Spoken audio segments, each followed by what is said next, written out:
Հովհաննես 20 Թափուր գերեզմանը և Հիսուսի հարությունը։ Եվ կիրակի օրը Մարիամ Մագդաղենացին առավոտյան արշալույսին գերեզման է գալիս և տեսնում է, որ քարը գերեզմանի դռնից վերցված է, ապա վազում է և գալիս Սիմոն Պետրոսի և այն մյուս աշակերտի մոտ, որին Հիսուս սիրում էր, ու նրանց ասում է. Տիրոջը վերցրել են գերեզմանից, և չգիտենք, թե ուր են դրել նրան։ Պետրոսը և մյուս աշակերտը ելան և գերեզման էին գալիս։ Երկուսով միասին վազում էին, բայց մյուս աշակերտը առաջ անցավ Պետրոսից և ավելի շուտ վազեց ու առաջինը գերեզման եկավ։ Եվ կռանալով տեսավ, որ կտավները այնտեղ էին, բայց ներս չմտավ։ Եկավ նաև Սիմոն Պետրոսը, որ նրա հետևից էր գալիս, մտավ գերեզմանը և տեսավ, որ կտավները այնտեղ էին, և վարշամակը, որ նրա գլխին էր, մյուս կտավների հետ չէր, այլ առանձին ծալված մի կողմ էր։ Այն ժամանակ մտավ և մյուս աշակերտը, որ ավելի առաջ էր եկել գերեզման, տեսավ ու հավատաց, քանի որ դեռ չէին հասկացել գրվածքը, թե մեռելներից պետք է հարություն առնի։ Աշակերտները վերադառնալով գնացին իրենց տեղերը։ Հիսուս երևում է Մարիամ Մագդաղենացուն։ Բայց Մարիամը կանգնած էր գերեզմանի դուրսը ու լաց էր լինում, և մինչդեռ լաց էր լինում, կռացավ դեպի գերեզմանը և տեսավ երկու հրեշտակներ սպիտակների մեջ, որոնք նստել էին մեկը սնարին և մյուսը ոտքերի մոտ, այնտեղ, ուր Հիսուսի մարմինն էր եղել։ Եվ նրան ասացին. «Ով կին, ինչու ես լալիս»։ Նա նրանց ասաց. «Որովհետև իմ Տիրոջը գերեզմանից վերցրել են և չգիտեմ նրան ուր են դրել»։ Երբ այս ասաց, դեպի հետևի կողմը դարձավ և տեսավ Հիսուսին, որ կանգնած էր, բայց չէր իմանում, թե Հիսուսն է։ Հիսուս նրան ասաց. «Ով կին, ինչու ես լալիս, ում ես փնտրում»։ Նրան այնպես թվաց, թե պարտիզպանն է, և ասաց նրան. «Տեր, եթե դու ես նրան վերցրել, ասա ինձ, ուր ես դրել նրան, որպեսզի ես նրան վերցնեմ»։ Հիսուս նրան ասաց. «Մարիամ»։ Եվ նա դարձավ ու եբրայերեն նրան ասաց. «Ռաբունի», որ թարգմանվում է վարդապետ։ Հիսուս նրան ասաց. «Ինձ մի մոտեցիր, քանի որ դեռ հորս մոտ չեմ բարձրացել։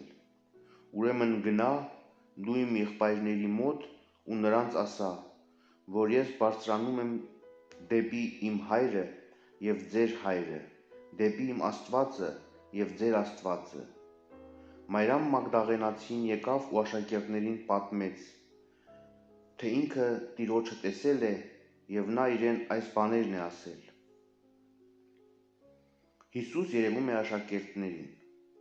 Նույն կիրակի օրվա երեկոյան աշակերտները հավաքված էին մի տան մեջ, որի դռները փակված էին հրեաների վախի պատճառով։ Հիսուս եկավ, կանգնեց նրանց մեջտեղն ու նրանց ասաց. «Խաղաղություն ձեզ»։ Այս ասելով նրանց ցույց տվեց իր ձեռքերը և կողը, և աշակերտներն ուրախացան, երբ տեսան Տիրոջը։ Նա դարձյալ նրանց ասաց. «Խաղաղություն ձեզ, ինչպես իմ Հայրն ինձ ուղարկեց, ես էլ ուղարկում եմ ձեզ»։ Երբ այս ասաց, նրանց վրա փչեց և ասաց. «Առեք Սուրբ Հոգին։ Եթե մեկի մեղքերը ներեք, նրանց ներված կլինի, եթե մեկի մեղքերը չներեք, ներված չի լինի»։ Անհավատ Թովմասը։ Իսկ Թովմասը 12-ից մեկը, երկրորյա կոչվածը, նրանց հետ չէր, երբ Հիսուս եկավ։ Մյուս աշակերտները նրան ասացին, թե Տիրոջը տեսանք։ Եվ նա նրանց ասաց. եթե չտեսնեմ նրա ձեռքերի վրա մեխերի նշանը և իմ մատները մեխերի տեղերը չդնեմ ու իմ ձեռքը նրա կողի մեջ չխրեմ, չեմ հավատա։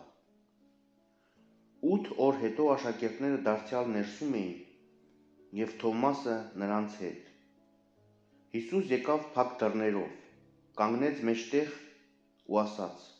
«Խաղաղություն ձեզ»։ Ապա Թովմասին ասաց. «Բեր քո մատները և դիր այստեղ ու տես իմ ձեռքերը, և բեր քո ձեռքը ու մտցրու իմ կողի մեջ, անհավատ մի եղիր, այլ հավատացյալ»։